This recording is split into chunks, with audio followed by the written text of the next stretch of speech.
So my topic is in the realm of standardization, but before I start, I'd like to make a clarification.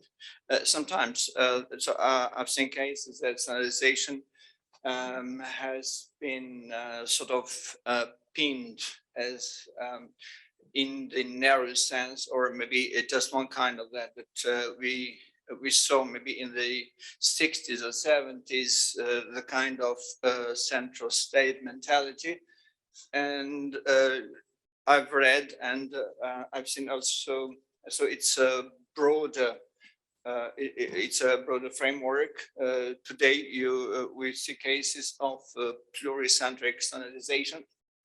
And I think that the Albanian areal is one case like that. There is already I think an Albanian profile and the Kosovar profile, and that actually I was wondering, I didn't have time to ask Professor Porska about sort of Macedonian Albanian profile and what is the relationship within the framework or within the areal of Albanian.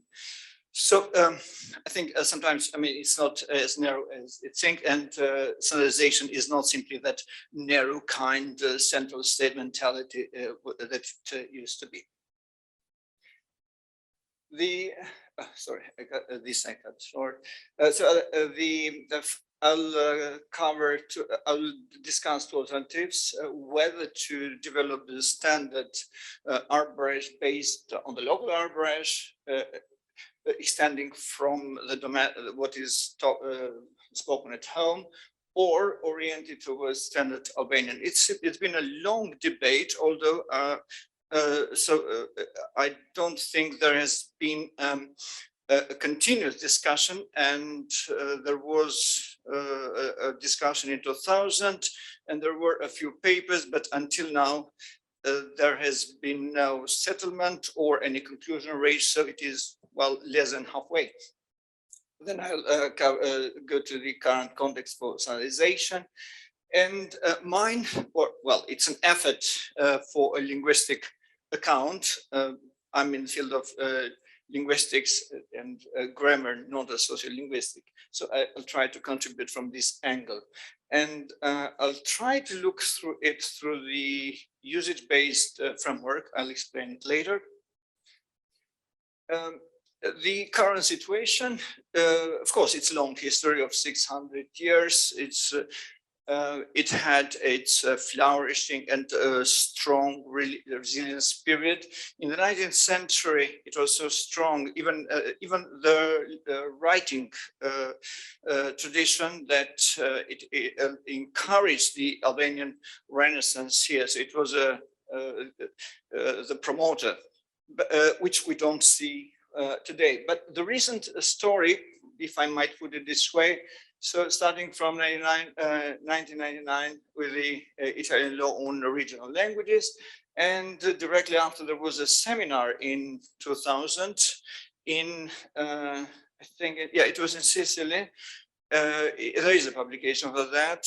There were a number of scholars, Arbëresh scholars, and they were debating on these two main trends. And I think it was a sort of a compromise. This was also implemented in what followed from this. This was the name, Skanderbeg 2000 was the name of the project.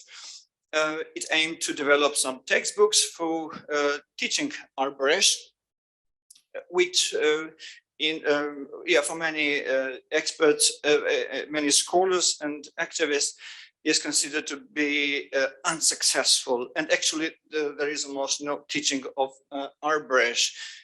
So what sometimes might be referred to as an effort to teach standard Arbëresh is incorrect, because there is hardly any teaching at all. Whereas the textbook that has been produced, it was an effort. I don't think that there was any someone from Albania involved. There were Arbëresh authors, and they tried. I think they tried a compromise, but it's been considered as unsuccessful for a number of reasons. And the following period, which is considered, which has seen a sort of further decline of the language. So the current state, shortly, I would say that it is rather understudied. There are a few studies, though. Teaching of Arbëresh has not yet been established, and it's even less. Awareness is not, is not up to the models that we see around. There are claims for some 1 or 2 hours per week, whereas within the endangered languages communities, the standard is for immersion program schools, and this has not even been claimed by Arbëresh activists at all. So it's a new concept. Threat of language decay, intense contact with Italian, globalism, emigration of native Arbëresh, a village which used to have a population of about 1,800, 20 years later. So it's almost halved. And of course, this has an impact on the language. Arbëresh is hardly written, so that it can reach the whole Arbëresh area. There are local writings, poetry here and there. One of the at least most outstanding Arbëresh writers, for example, Carmine Arbade, writes in Italian because Arbëresh is too narrow and he wouldn't reach his audience. So there is strict use of Arbëresh, as it has been by research. Sometimes opinion could be misleading, so I'm referring only to research. Carmela Perta, Cicolone, Derhami has some research, and there is evidence for that. And there has been evidence for declining language use, which has led to structural indifference or even decline, morphological structures. Transmission is being challenged, and this it's not simply from the elder generation to the kids, but I've also observed something else. So I think Derhami had presented this evidence when in interviews, when kids enter school, 80% or more were very strong in Arbëresh. And then when they come out of school, Arbëresh is not the prevailing language because Italian dominates. And there is little cohesion, geographically speaking, socially speaking, even about language policy. There is almost no language policy at all. There is a lot of debate, but almost no far from a settlement. As I said, I'll try a linguistic account based on usage-based approach. It's, well, just a short introduction. It's the other pole, the opposite pole to generativism. And while generativism was the first successful attempt to build a model to generate language, which was an achievement, usage-based approaches is the second successful alternative to develop a plausible linguistic model, but it's not structure-based, it's quite the opposite, it's usage-based. So the main idea is that language structures derive from, so are built upon a usage. I've put just a few tenets here.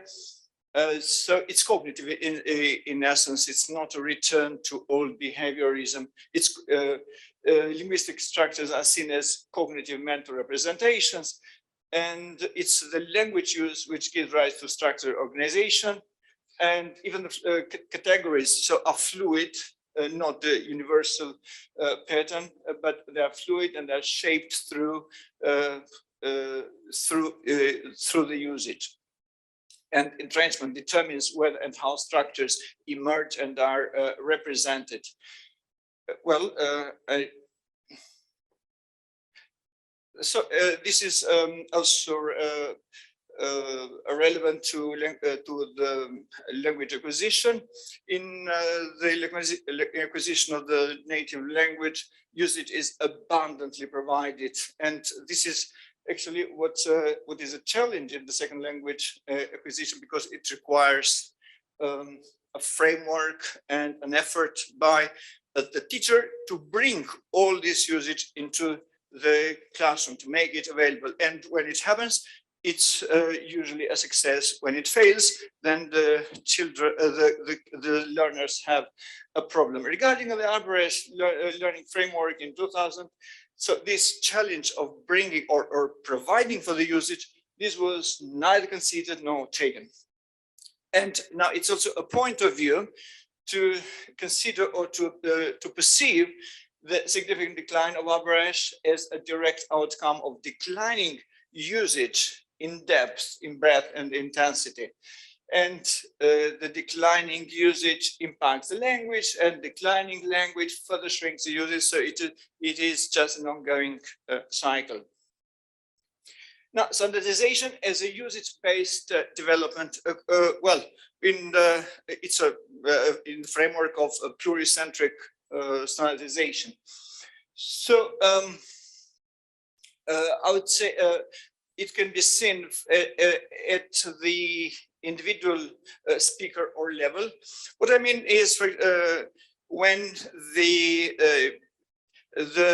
children advance to the standard language, so from the domestic use to the standard language, and this is an individual development, and it happens, for example, to members of dialects or who develop the literary standard language while they grow up, when they go through school. Whereas at community level is the case of Arbëresh, when there is no available standard language and the community will have to develop this language. Whereas for Albanian kids who are 5 or 6 years old, they go through school, they will advance, they will develop the standard language, but the standard language is available because Albania has already developed the standard language. The kids will just have to go through this process. So in this case, for Albanian children here, it's an individual development, but for the Arbëresh community, there is no available build-up of standards. So it's a different challenge, more complex challenge, because it has to be a community development. The case of Standard Albanian, it's a good illustration. I mean, what it takes, what sort of undertaking it is to build up the standard language. Standardized orthography was achieved in 1908, and this provided for vast, abundant distribution, reading, and development of literary layers of the language. So this was a provision for growth of the upper layer, literary Albanian, in fiction, humanities, essays, social and political letters. First standardization attempt, there was called a literary commission, 1916, 1918, and it will take many decades until the finalization. So there were more attempts during 1924, 1939, then the communist regime, 1944, which were focused on standardization, invested quite a lot. And in 1972 is marked as, how to say, the achievement of, let's say, the official standardization in Albanian, but it's an ongoing effort, and it takes decades and decades and a huge investment. Now, while looking into standardization, I observed that there are specific stages of languaging in the course of standardization. So it's the schooling which makes a more sort of self-sufficient stage. Administrative communications, professional communications, cultural, artistic, social communications, they have their own community, they have their own, some sort of specific profile of languaging, discourse, and they have their own secret of languaging, I'd put it. Reading is quite another stage. And each stage, of course, has many more subsequents inside, and they're intertwined, of course. So all these environments and states of use is provided for endless loads of language matter, a lot of usage from where developed the literary standard. So the main point here is that standardization is not just an extension of structures. It is often conceived. It is a build-up. It's a development of its own. So it is. It includes important structuring. Yeah, stages of languaging. So I'm introducing this concept. So And what I mean is frameworks that guarantee, provide for, enable for usage. And then this usage provides to the standard, to the structure. So even for the literary language, for the standard language, what I mean is it has a particular block that needs to be developed. It's not to be taken for granted, it's just an extension. And there is repeated, cyclic, reliable, stable, ongoing provision inside each particular state. And this is what guarantees, what provides for the development of the proper structures. So the languaging stage should be regarded as a concrete environment, which brings interconnected speakers. This is important in a reliable manner, in a continuous way, together around a set of interests, around issues shared and communicated through language. And through this continuous course, which, as I said, takes decades, then so this could lead to the achievement, to the production of the literary block. 5 minutes. Okay. There was something interesting that I saw in the DFG framework, in Diaspora group. Well, the name doesn't say anything, but it is a group of linguists who came together just a few decades ago. It includes well-known names: E.Cane, Nick Ellis, Atkinson. I saw as an interesting approach. It's not similar to what I'm presenting here. I mean, it's not the same, but it's very similar in essence.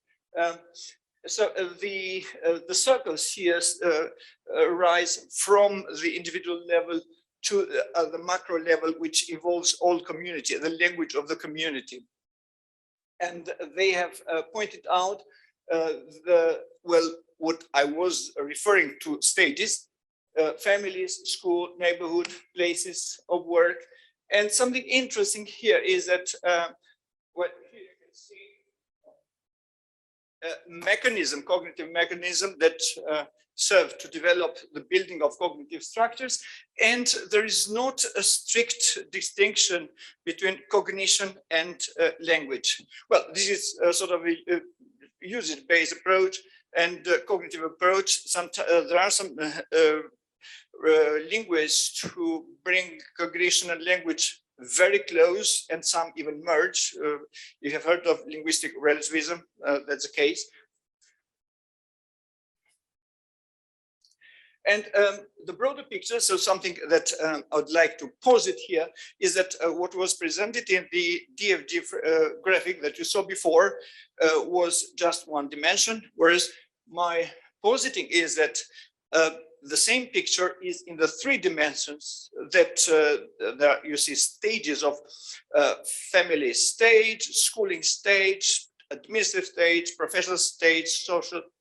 You see it in the usage, so as it happens, and it develops this macro dimension in language and in cognition, and the 3 of them are communicating and intertwining.